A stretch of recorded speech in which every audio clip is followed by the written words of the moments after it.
I think that this might be the single most important and most valuable piece of reed advice that I can give you. My name is Josh Gu, and I'm taking my years of experience learning, teaching, and performing, and sharing all of my best clarinet and music tips so you can get more out of your practice, and most importantly, have fun. You can learn more about all of my many resources at QuickStartClarinet.com, and don't forget to subscribe to this channel and hit the bell to get notified when I post new videos. In my opinion, reeds are probably one of the most annoying things and one of the greatest struggles when it comes to playing the clarinet. And lately, myself, I've been in a little bit of a reed rut, and a lot of students have been asking questions about reeds, like what strength reed should you be using? Why do all my reeds suck? Things like that. So I wanted to address some stuff from my personal experience and my students' experiences as well. First of all, when it comes to reed strength, you should check out this video because I think that's a pretty good explanation of how to find the best reed strength and what to be thinking about when it comes to reed strengths. I'll also briefly say that reed brands are worth experimenting with, but I don't think there's any hard and fast like this is the brand that you should be playing on or anything like that. But the advice in this video is actually a little bit different and might be a little bit surprising, but honestly, I think it's the best thing you can be doing when it comes to reeds.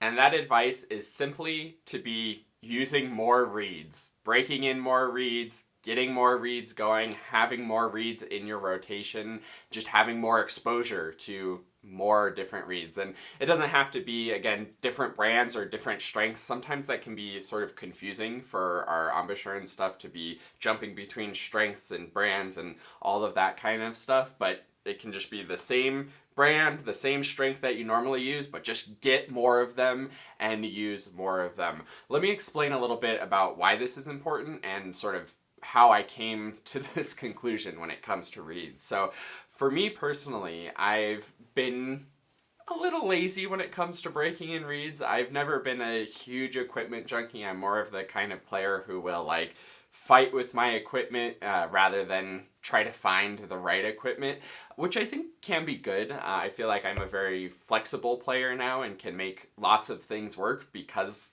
I've gotten used to doing that. And it's been probably about a year since I've really broken in a new batch of reeds really seriously. And I've been playing and it's been fine. Nothing terrible, but I've just had a few reeds here and there. I'm like, yeah, I think these reeds are starting to go. And keep in mind that I rotate about 12 to 15 reeds, so I'm not playing on one reed for a whole year. That would be crazy. But by rotating them, they last longer, of course. But I've had some that are starting to die, and I was thinking, I'm probably due to break in some new reeds. And when I got out some new reeds to break in, it was just like night and day. I didn't realize how bad my other reeds were, especially the ones that were really going out.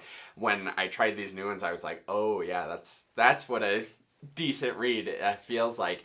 And the other cool thing about it is, as I've been breaking in some new ones, some of my older ones too are feeling a bit better as well, which I'll get into in a second.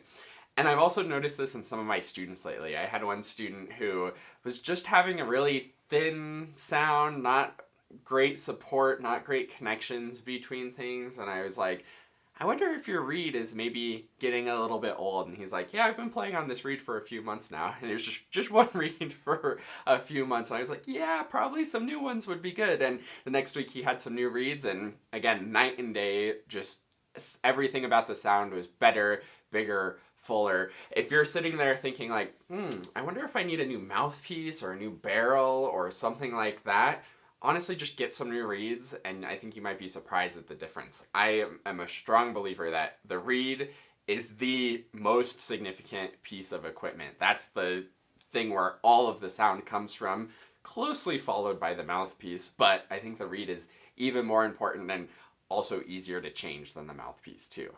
Now let me explain a little bit why, even if you think you're good and your reeds are fine, why you should still be breaking in more reeds and getting more reeds going. Number one, I think over time, the reed sort of gets used to the mouthpiece and gets used to our embouchure, and it all feels good because it's just very gradually changing and gradually settling in. And to some extent, that break-in process is good and actually makes the reed better and a better fit.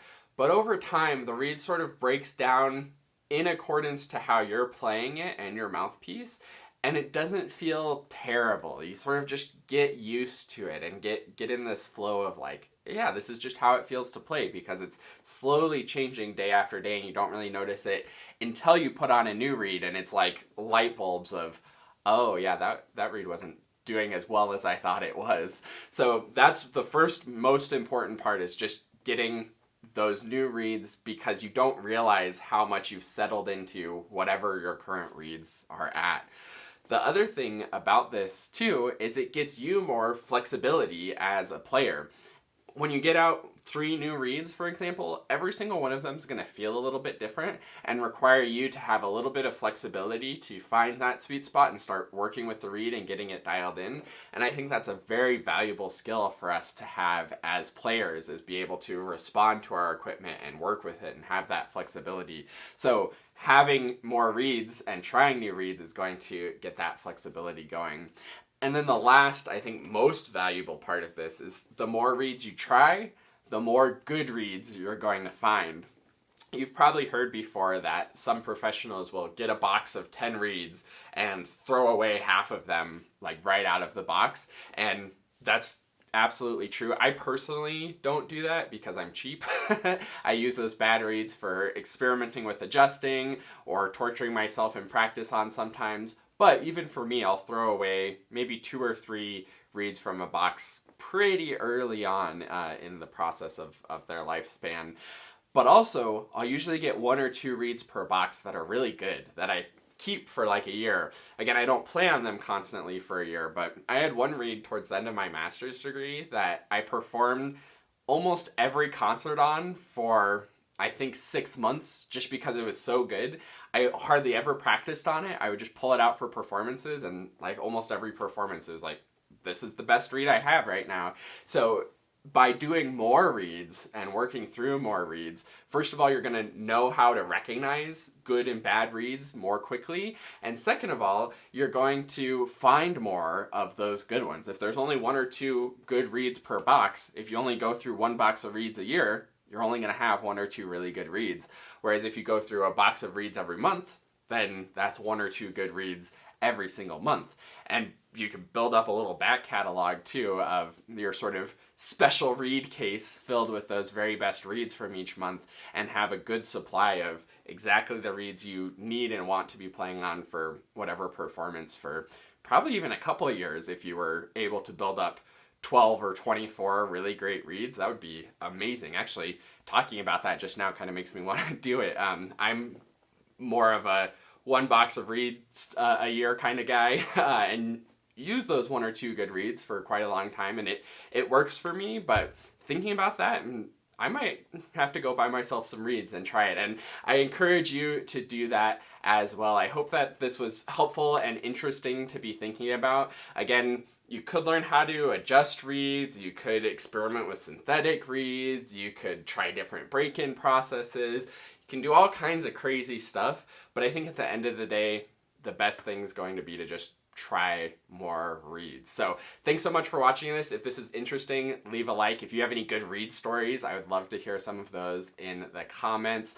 Thanks again for watching, and I'll see you in another video. And last but not least, a huge heartfelt thank you to the Dennersons. This is like the QuickStart Clarinet family who supports the channel and helps to make everything that I do possible. If you would like to support the channel and get some awesome rewards in return, where we can work one-on-one over video and you can have my full support moving forward on your clarinet journey, then go to quickstartclarinet.com/supporter.